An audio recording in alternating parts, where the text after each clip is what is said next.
하나님의 말씀 마태복음 8장 1절에서 13절. 저와 여러분이 함께 한 절씩 교독하겠습니다. 예수께서 산에서 내려오시니 수많은 무리가 따르니라. 한 나병 자가 나와 절하며 이르되 주여 원하시면 저를 깨끗하게 하실 수 있나이다 하거늘 예수께서 손을 내밀어 그에게 대시며 이르시되 내가 원하노니 깨끗함을 받으라 하시니 즉시 그의 나병이 깨끗하여 진지라. 예수께서 이르시되 삼가 아무에게도 이르지 말고 다만 가서 제사장에게 내 몸을 보이고 모세가 명한 예물을 드려 그들에게 입증하라 하시니라. 예수께서 가브나움에 들어가시니 한 백부장이 나와 간구하여 이르되 주여 내 하인이 중풍병으로 집에 누워 몹시 괴로워하나이다. 이르시되 내가 가서 고쳐 주리라. 백부장이 대답하여 이르되 주여 내 집에 들어오심을 나는 감당하지 못하겠사오니 다만 말씀으로만 하옵소서. 그러면 내 하인이 낫겠사옵나이다. 나도 남의 수하에 있는 사람이요 내 아래에도 군사가 있으니 이더러 가라 하면 가고 저더러 오라 하면 오고 내 종도로 이것을 하라 하면 하나이다. 예수께서 들으시고 하는 자들에게 이르시되 내가 진실로 너희에게 이르노니 이스라엘 중 아무에게서도 이만한 믿음을 보지 못하였노라. 또 너희에게 이르노니 동서로부터 많은 사람이 이르러 아브라함과 이삭과 야곱과 함께 천국에 앉으려니와 그 나라의 본 자손들은 바깥 어두운 데 쫓겨나 거기서 울며 이를 갈게 되리라. 같이 읽겠습니다. 예수께서 백부장에게 이르시되 가라 내 믿은 대로 될지어다 하시니 그 즉시 하인이 나으니라. 아멘. 잘 알려진 톨스토이의 예화 가운데 소와 사자의 사랑 이야기가 있습니다. 어느 마을에 소와 사자가 살고 있었어요. 그들은 첫눈에 반했죠. 그래서 결혼을 하게 됐습니다. 둘은 너무 사랑해서 늘 자신보다 상대방을 먼저 배려했습니다. 어느 날 소가 사자를 위해 맛있는 풀을 떠다가 식탁 위에 차려놨어요. 사자는 속으로 풀이 싫었습니다. 하지만 자신을 아끼는 소의 정성을 거부할 수 없어서 그 풀을 참고 먹게 됐죠. 또 어느 날은 사자가 소를 너무 아껴서 자기가 좋아하는 풍성한 맛있는 고기를 식탁에 올렸어요. 평생 풀만 먹던 소지만 자기를 사랑하는 사자가 정성을 다해 가까이 베풀어준 고기를 거부할 수 없어서 소가 고기를 먹게 됐습니다. 사랑에도 참는 데 한계가 있었던 것 같아요. 일이 반복되면서 사자와 소가 자그마한 일에도 싸우는 일이 반복이 됐고 결국에 이 둘은 헤어지고 말았습니다. 헤어지면서 서로에게 이들이 이렇게 이야기했죠. 난 당신에게 최선을 다했어. 정말 최선을 다했어요. 하지만 이 둘은 헤어지게 됐죠. 이들은 실제로 서로 아끼고 사랑했지만 서로의 다른 점을 이해하지 못했던 것이 문제였던 것이죠. 소는 풀을 먹어야 되고 사자는 고기를 먹어야 되는데 자기가 좋아한다고 상대방에게 풀을 먹이고 고기를 먹이면 그 둘이 원만한 관계를 맺을 수가 없다는 것이죠. 문제가 뭡니까? 소는 소의 눈으로 세상을 바라본 거예요. 자기 세계에 갇혀 있었던 것이죠. 사자는 어떻습니까? 사자는 사자의 눈으로 세상을 바라본 거예요. 사자도 역시 자기 세계에 갇혀 있었던 것이죠. 몸으로는 함께 살았지만 그 둘은 각자 자기만의 무인도에서 고립되어 살았던 것이죠. 상대방이 뭘 원하는지, 상대방이 어떤 존재인지를 이해하려고 하지 않았다고 하는 것이죠. 내 생각만 옳다고 믿는 최선. 그래, 난 최선을 다했어. 사실 우리가 살면서 갈등을 겪는 것은 우리가 최선을 다하지 못했기 때문이 아니에요. 사실은 상대방을 또 충분히 이해하고 배려하려는 노력이 부족했기 때문에 일어난 갈등이 많이 있다고 하는 것이죠. 오늘 이 톨스토이 여러분 소와 사자의 사랑 이야기 들으면서 여러분의 사랑을 한번 점검해 볼까요? 여러분도 주변 사람, 특히 가족이나 이웃에게 어떠한 사랑을 베풀고 또 얼마나 그들을 이해하고 있는지 여러분 스스로도 한번 이 우화를 통해서 한번 돌아보는 계기가 됐으면 좋겠습니다. 오늘 본문에 예수님 앞에 나왔던 두 사람 이야기가 소개가 되고 있어요. 먼저는 한 나병 환자가 예수님께 나왔습니다. 그리고 예수님께 절하면서 나병 환자가 이렇게 말했죠. 예수님, 원하시면 저를 깨끗하게 하실 수 있나이다. 예수께서는 그 나병 환자의 옷에다가 손을 대셨습니다. 그리고 이렇게 말씀하셨죠. 내가 원하노니 깨끗함을 받으라. 주님께서 이렇게 말씀하시자 놀랍게도 나병 환자의 몸이 깨끗하여 진 것입니다. 예수님은 거기서 그치지 않고 나병 환자를 제사장에게 보냈죠. 왜 보냈을까요? 너의 깨끗해진 몸을 입증해라. 그리고 모세가 명한 예물을 드려서 온전한 몸으로 회복되라. 그동안 단절되어 있던 그 사회로부터 복귀하도록 그를 배려해 주시고 명령해 주신 거죠. 사실 나병에 걸리면 율법에 의하면 제의적으로 부정한 사람이었어요. 부정하다는 건 뭐냐면 사람이 나병에 걸리면 이제 이 진영, 우리가 살고 있는 거주지 바깥으로 쫓겨났어요. 레위기 13장에 보면 나병 환자가 되면 옷을 찢고 머리를 풀면서 입술을 가리고 나는 부정하다, 부정하다 사람들에게 외쳐야 했습니다. 그러면 그가 나병에 걸리는 동안에는 진 바깥에, 다시 말해서 주거지 바깥으로 쫓겨나서 혼자 외롭게 지내야 했던 것이죠. 그 병이 나을 때까지죠. 그래서 그 사람은 늘 부정한 사람으로 취급이 됐던 거예요. 혼자 살았던 거죠. 이게 이런 제도가 왜 있었을까요? 공동체 전체의 정결을 유지하기 위해서, 공동체가 나병으로부터 오염되지 않도록 이러한 제도를 마련했던 것 같아요. 나병 환자는 격리되어 지냈기 때문에 외로움을 겪어야 됐고, 또 사회적으로 가족과 떨어져 있어야 되니까 고립감을 느껴야 했을 거예요. 그래서 사실 이 예수님 앞에 나온 나병 환자는 육체적인 질병뿐만 아니라 사회적으로도 굉장한 고립감을 느끼고 외로움을 느끼고 있는 그런 환자였던 것이죠. 사실 오늘 요즘에 우리가 육체적인 고통만 고통이 아니라 정신적인 고통, 사회적인 외로움도 큰 사회적인 문제가 되거든요. 처음에는 육체적인 고통으로 시작했지만 나중에 재정적인 어려움이 생기고 병을 치료하는 과정 속에서 고립감을 느끼고 외로움을 느끼는, 또 우울감을 느끼는 많은 주변에 어려운 분들이 우리 주변에 많이 있다는 것이죠. 예수님은 그 나병 환자의 몸만 치료해 주신 것이 아니라 그의 정서와 사회적인 고립감으로부터 해결될 수 있는 방안을 제시해 주신 것입니다. 놀랍게도 마태복음에서 예수님을 가리켜 주여라고 고백한 최초의 사람이 바로 이 사람이었어요.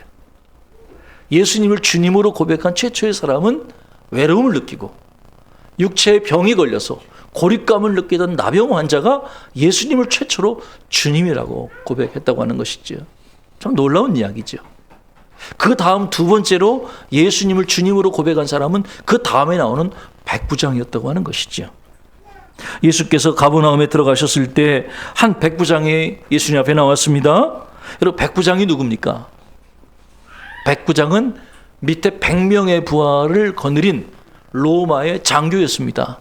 그 당시에 100명의 부하를 거느린 장교는 사회적으로 꽤 지위가 있는, 권세가 있는 그런 사람이었습니다.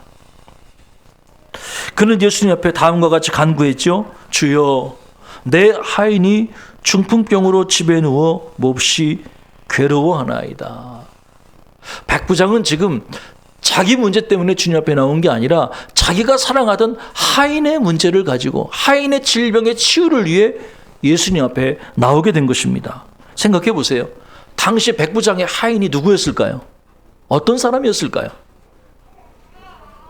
사회적으로 그 누구도 그 백부장의 하인에 대해서 관심을 갖지 않았을 거예요. 이름도 모르겠죠. 그런데 감사한 것은 이 백부장이 자기 하인의 어려움에 관심을 기울였다고 하는 것이죠. 백부장은 겸손한 자세로 예수님 앞에 나왔습니다. 자, 8절에 보면 이런 말씀합니다. 다만 말씀으로만 하옵소서. 그러면 내 하인이 낫겠습니다. 여기서 이 다만이라는 단어가 모노스라는 헬라어 단어인데요. 이 다만이라는 단어는 이런 뜻이에요. 단 하나, 딱 하나, 이런 뜻이에요. 무슨 말입니까? 주님, 한 말씀만 해주십시오. 한 말씀만 해주시면 기적이 일어납니다. 오늘 우리의 삶에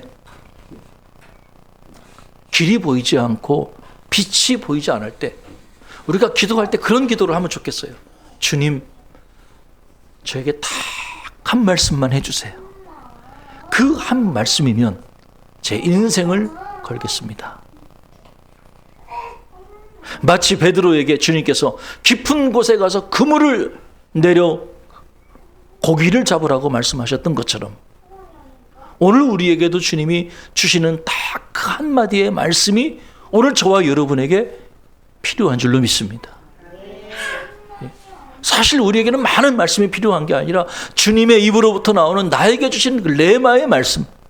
레마의 말씀이라는 건 뭐냐면 나에게 적용이 되고 내 인생을 변화시키는 말씀이거든요. 그 한 말씀이 내 심령에 딱 박히는 일이 필요한 거예요. 마치 잘 박힌 못처럼 우리의 심령을 파고들고 내 인생의 좌우명이 될 그 한 말씀이 오늘 우리에게 주어질 때 우리는 그 말씀을 붙들고 하나님의 역사를 감당할 수가 있는 것이에요.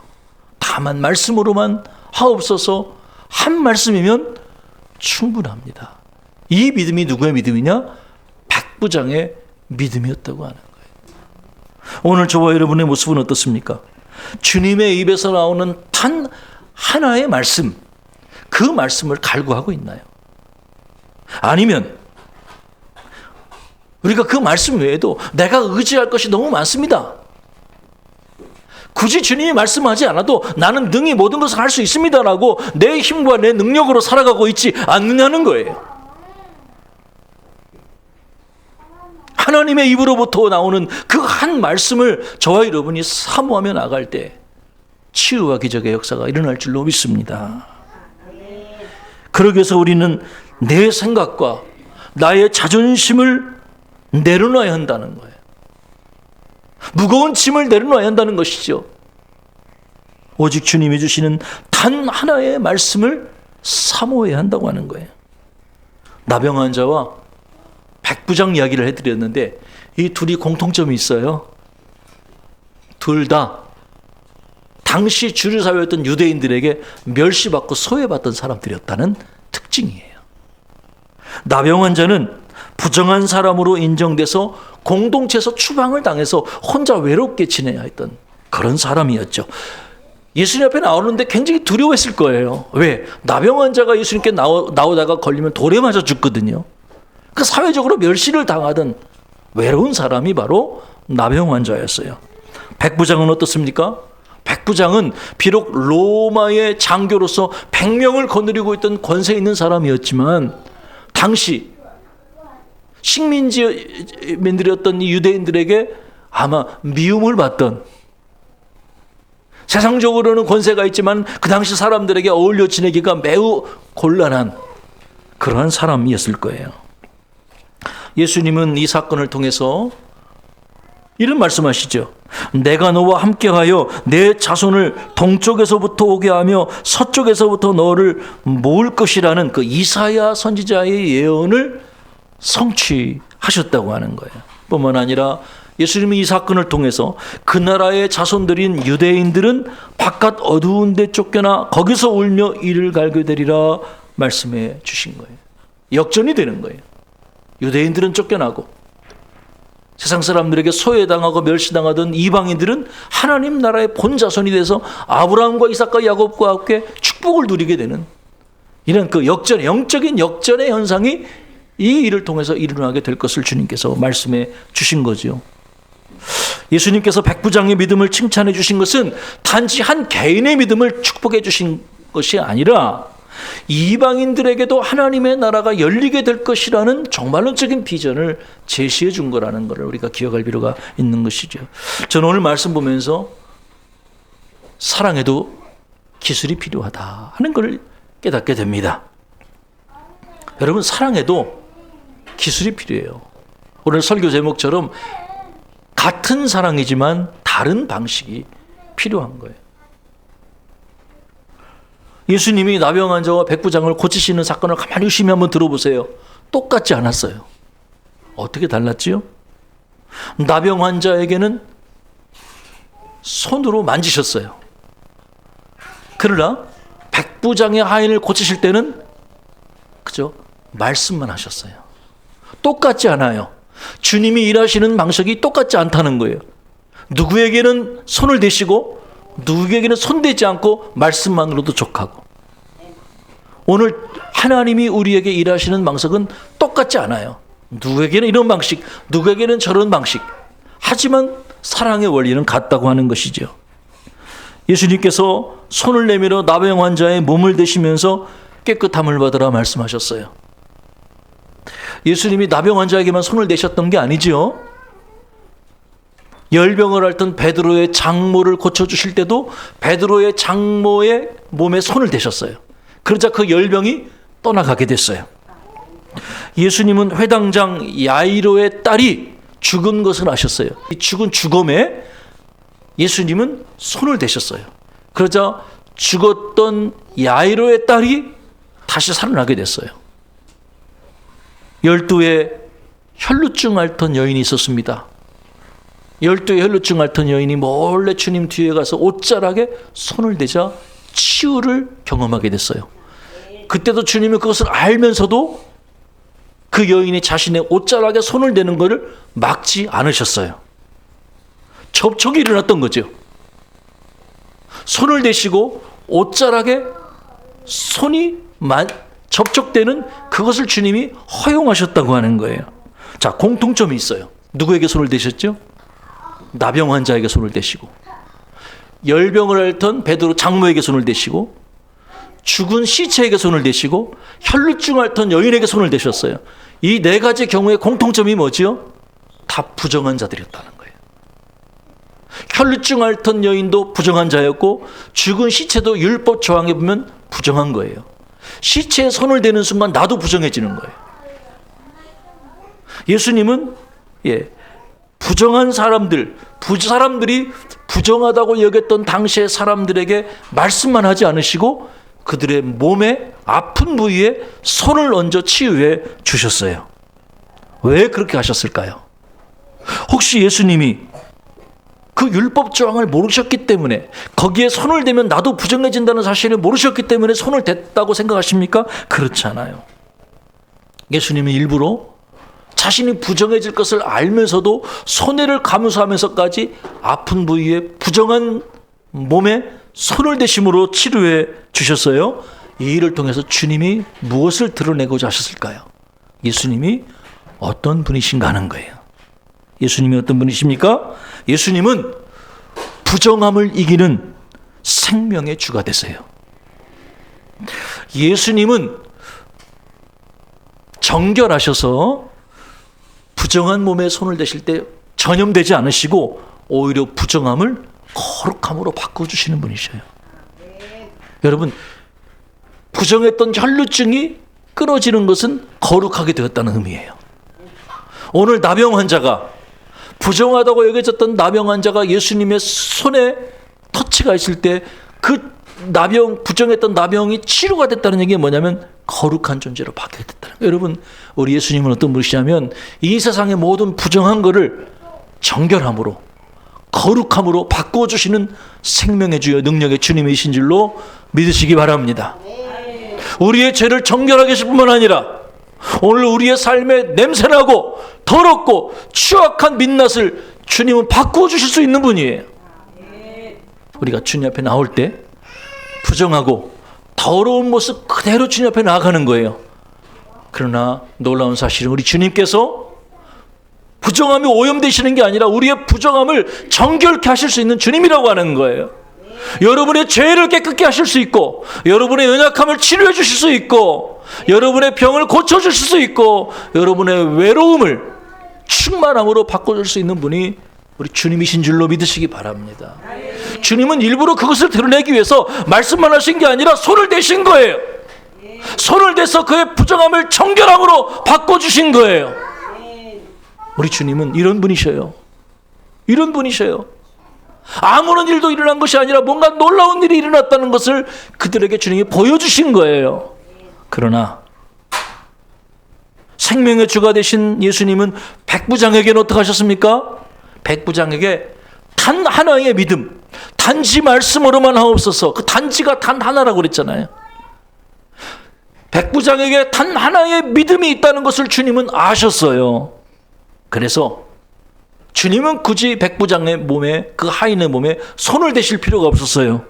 그저 말씀으로만도 충분히 고침 받을 수 있다는 것을 보여주신 거죠. 주님께서 백부장을 향해 10절에 뭐라고 칭찬하십니까? 예수께서 들으시고 놀랍게 여겨 따르는 자들에게 이르시되 내가 진실로 너희에게 이르노니 이스라엘 중 아무에게서도 이만한 믿음을 보지 못하였노라. 여러분, 누군가 믿음이 참 좋고 누군가 기도 응답을 받았을 때 우리는 어떤 태도를 보여야 되죠?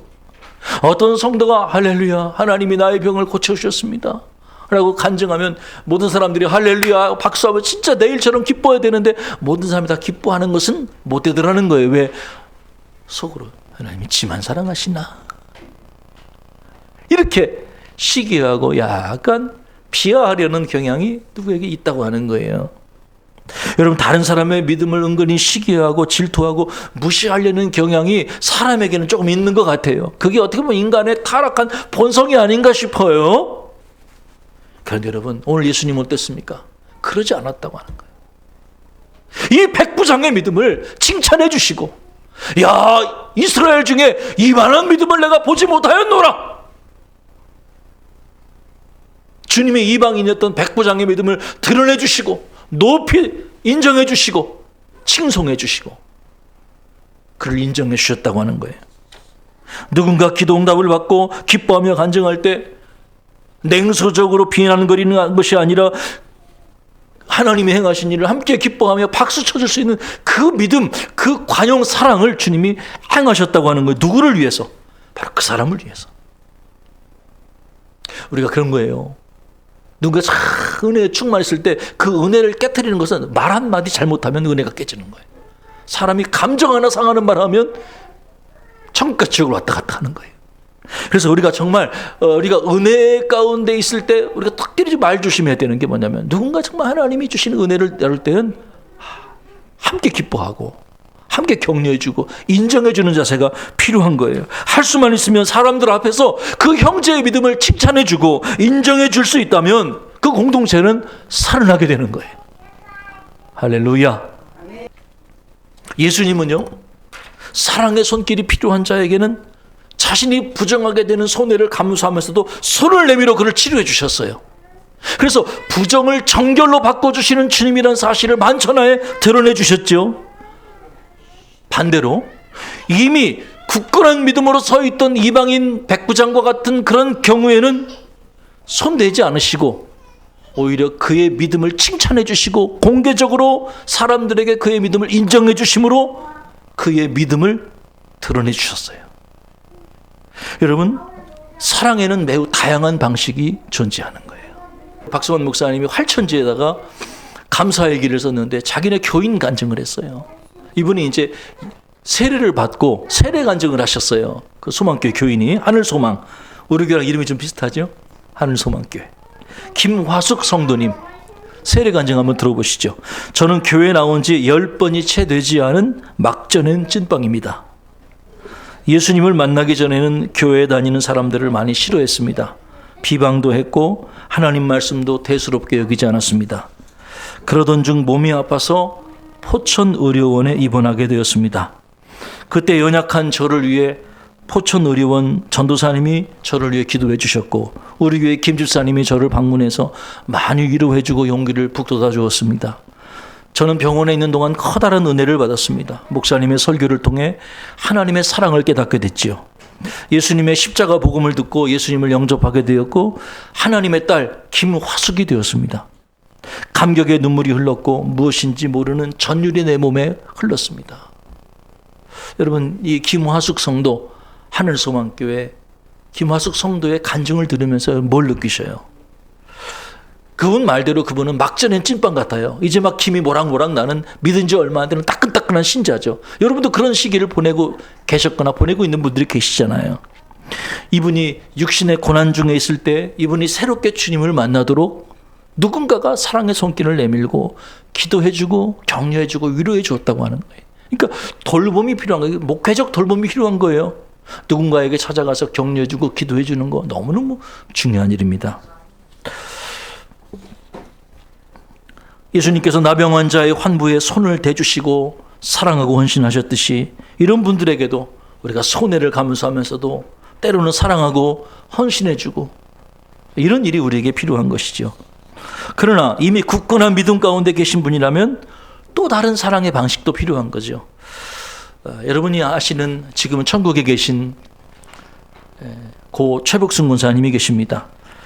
최복순 권사님이 저와 함께 교회를 15년 전에 개척하셨죠. 몇 달째 이분이 입맛을 잃고 음식을 제대로 못 드신 때가 있었어요. 한 끼 식사를 어른 숟가락으로 2숟갈. 입맛이 없어서 그 정도밖에 못 드실 때가 있었어요. 몇 달 동안. 그때 최 권사님이 저를 만나면 늘 이런 한탄을 했죠. 목사님, 제가 입맛을 잃고 보니까 이 세상에는 딱 한 가지 맛밖에 존재하지 않습니다. 무슨 맛일까요? 맛없는 맛. 뭘 먹어도 맛이 없습니다. 맛을 못 느끼고 이것도 맛없어, 저것도 다 맛없는 맛. 실제로 최 권사님은 그때 숟가락 2숟갈로 한 끼를 식사를 대충 때우는 시기였죠. 그 어려운 시기에 우리 교회 강 권사님 한 분밖에 안 계셔요. 우리 교회 강 권사님이 최백순 권사님을 위해서 정성껏 호박죽을 끓여다 바치셨어요. 그때 최 권사님이 호박죽을 맛있게 드시면서 호박죽이 사랑으로 느껴졌대요. 이 호박죽을 맛있게 드시고 나서 입맛이 되살아나게 돼서 그때부터 밥이 밥맛으로 느껴지고 김치가 김치 맛으로 느껴지기 시작했다는 거예요. 제 기억으로는 최 권사님이 얼마나 감사했는지 교회 오는 차량 승합차 안에서 최 권사님이 강 권사님 두 손을 꼭 쥐어주면서 고맙다라고 이야기를 건넸던 그 제가 기억을 하고 있습니다. 누군가가 사랑으로 죽을 써서 섬기면 그 죽이 사람의 입맛을 돋우고 그것이 교회를 화목하게 하는 불씨가 된다는 것을 저는 깨닫게 됐죠. 만일 우리가 육신의 질병에 매여 있고 또 삶의 고통에 찌들어 있다 할지라도 우리가 누군가의 어려움을 돌아보고 또 누군가를 위해서 사랑을 베푸는 삶을 살아간다면 우리는 행복한 사람이 되는 거죠. 우리 모두는 주님이 만져주심이 필요한 모든 나병 환자였고 말씀 하나로 살리심을 받은 백부장이었기 때문인 것입니다. 사랑하는 여러분, 이번 한 주간 여러분의 사랑의 돌봄이 필요한 사람은 누군가요?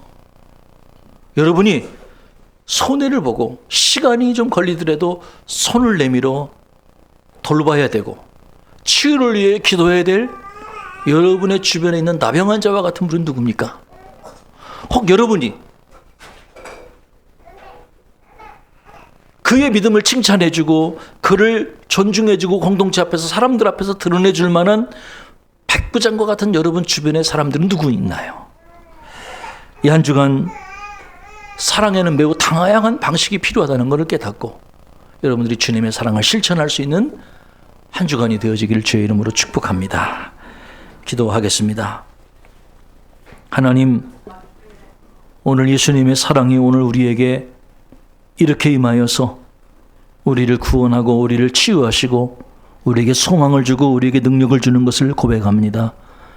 우리도 이러한 사랑을 본받아 주님의 치유와 은혜를 경험하며 하나님 치유의 복음을 전하며 병 낫기를 위해 서로 기도하는 저희들이 될 수 있도록 은혜 베풀어 주시옵소서.